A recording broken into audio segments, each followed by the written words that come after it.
capítulo anterior, Elias herdou a mansão amaldiçoada na Colina do Corvo, rindo das lendas antigas enquanto sombras dançavam no saguão. Ignorando os sussurros das paredes, ele desceu a escada numa madrugada chuvosa, e nunca mais se levantou, o corpo contorcido no pé dos degraus, olhos vidrados no nada.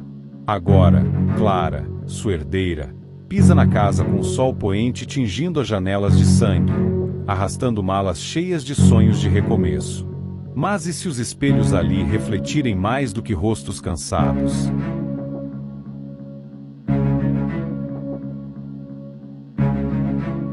Sombras no espelho.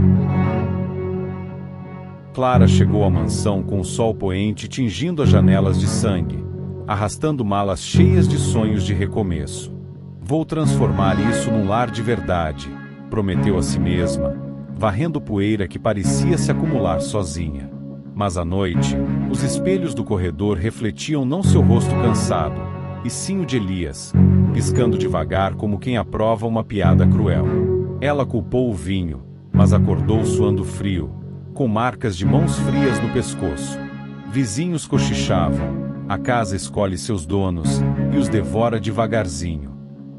Clara riu, nervosa. Afinal, quem acreditaria em fantasias? Até que, folheando um diário amarelado no sótão, encontrou rabiscos febris. Ela me chama pelo nome e pela morte. O que viria depois? O trem de São Paulo a deixa exausta, os trilhos rangendo como dentes cerrados durante a noite inteira, e agora, parada no portão enferrujado, Clara ajustava o chapéu de aba larga contra o vento que descia a colina como um sopro úmido. A mala principal batia contra sua perna, o couro gasto marcado por anos de mudanças forçadas. Primeiro o casamento do pai que a tirara da roça, depois a viuvez dele que a jogará de volta pro mundo. Papai sempre disse que a família era tudo, pensou ela, empurrando o portão que chiou em protesto, como se relutante em deixá-la entrar. O caminho de pedras até a porta principal estava coberto de folhas secas, crocante sob as solas dos sapatos baixos, e cada passo ecoava um estalo seco, como ossos pisados. A chave que o tabelião lhe dera era pesada, de ferro forjado com uma cabeça em forma de corvo, e girou na fechadura com um clique que reverberou pelo saguão vazio. Clara acendeu a lamparina que trouxera, a chama tremulando e lançando sombras que subiam pelas paredes como fumaça preguiçosa.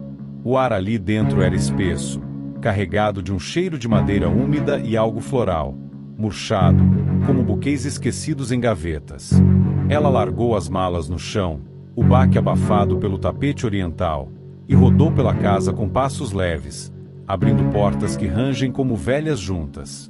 A cozinha, com sua mesa de carvalho e cadeiras empilhadas nos cantos, parecia intocada desde a manhã de Elias. Uma xícara virada na pia, o fundo manchado de café frio.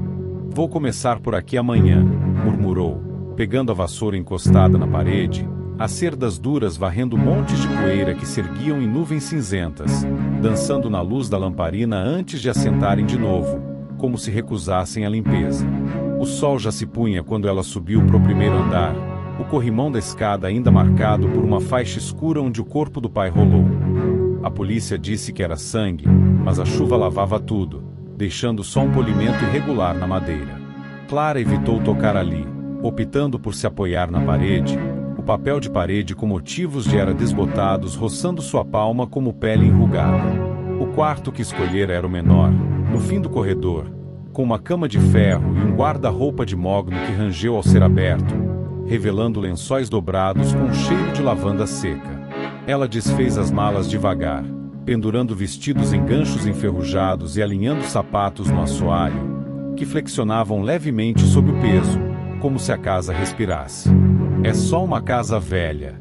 Clara, você aguenta pior que isso na cidade, com os patrões implicantes e as ruas cheias de ladrões. Mas o silêncio era diferente ali, não o barulho abafado de bondes e vendedores, mas um vazio que engolia sons, devolvendo-os distorcidos, como ecos de vozes submersas. A noite caiu de repente, o céu lá fora virando um breu salpicado de estrelas que mal penetravam as vidraças empoeiradas. Clara acendeu velas pela casa, pontos de luz amarela que lutavam contra as trevas, e preparou um chá fraco na cozinha, o bule assobiando no fogão a lenha que ela acendeu com gravetos do jardim.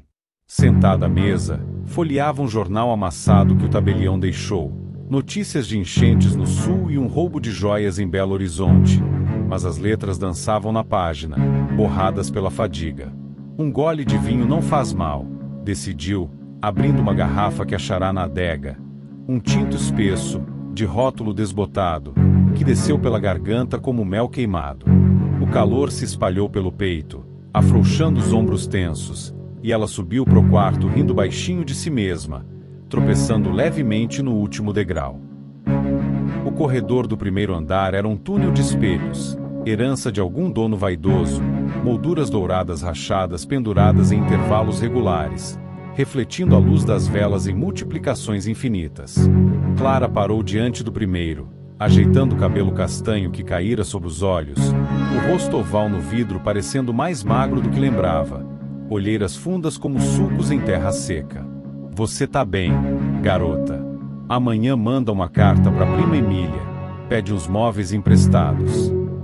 Mas ao virar pro lado, o reflexo não seguiu. No vidro ao lado, era o rosto de Elias que piscava de volta, os olhos castanhos do pai semicerrados em uma lentidão deliberada, como se aprovasse uma anedota sussurrada. Clara congelou o coração pulando um batimento, e piscou forte.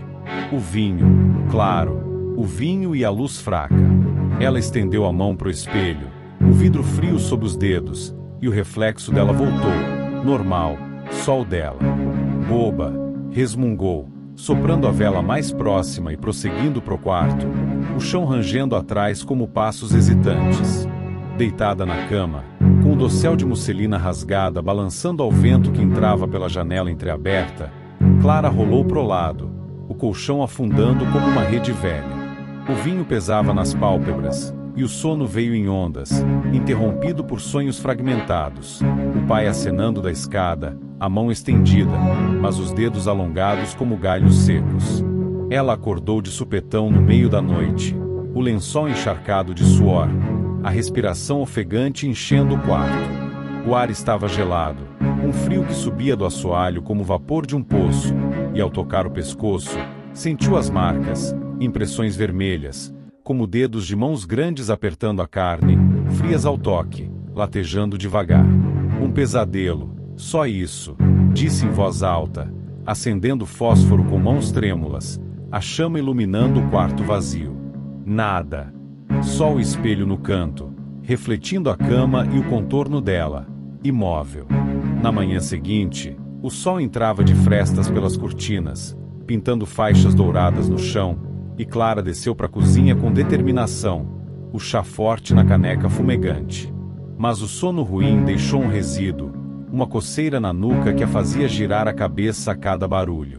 Ela saiu pro quintal, o ar fresco da colina carregado de cheiro de eucalipto, e encontrou os vizinhos, uma senhora de saia rodada e lenço na cabeça, regando flores magras na cerca viva que separava as propriedades. Bom dia, Sinhá. Eu sou Clara, filha do Elias. Acabei de chegar. A mulher ergueu os olhos, castanhos e fundos, e baixou o regador devagar. Ah, a moça da cidade. Condolências pelo seu pai. Mas olha, cuide dessa casa. Ela escolhe os donos como uma noiva ciumenta, e os devora devagarzinho, um pedaço por vez. Clara riu, um som curto e forçado ecoou no ar parado. Ah, tia, isso é conversa de gente velha. Meu pai escorregou na escada. Foi só azar. Eu vim para arrumar tudo e vender. Quem sabe montar uma lojinha em BH. A vizinha balançou a cabeça, os lábios apertados como uma linha costurada. Azar? Os outros também escorregaram. Viu? O tio dele, o avô, todos na mesma escada. Mas vai vendo. Ela virou as costas, o regador tilintando, deixando Clara sozinha com o vento que agitava as roseiras, pétalas caindo como gotas de sangue no chão. Os dias se misturaram em uma rotina de faxina, vassoura varrendo salas, baldes de água suja descendo o ralo, panos esfregando vidros que perderam o brilho. Clara evitava o corredor dos espelhos durante o dia, mas à tarde, curiosa, subiu pro sótão pela escada estreita nos fundos, o ar ali em cima sufocante, poeira flutuando como névoa em raios de sol filtrados pelas telhas furadas.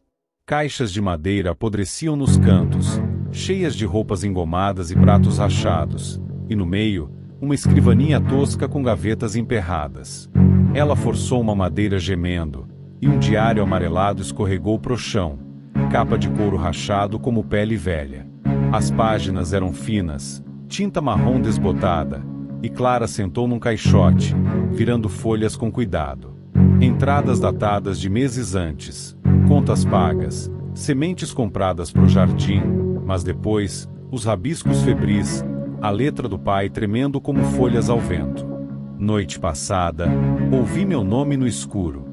Não era o vento, era ela, chamando baixinho, como a Maria me chamava antes de morrer. Mas isso é loucura, Elias, para com isso. Páginas adiante. Os espelhos mentem agora. Vejo olhos que não são meus, piscando devagar, rindo.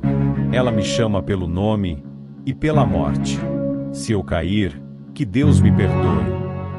Clara fechou o diário devagar, o coração batendo um ritmo irregular, e desceu as escadas do sótão com as páginas ecoando na mente. Lá embaixo, o relógio da sala começou a bater as horas, tic-tac acelerado, como se contasse os minutos até o próximo tropeço. E se o vinho não fosse o culpado da noite passada? E se as marcas no pescoço fossem um aviso, não um sonho?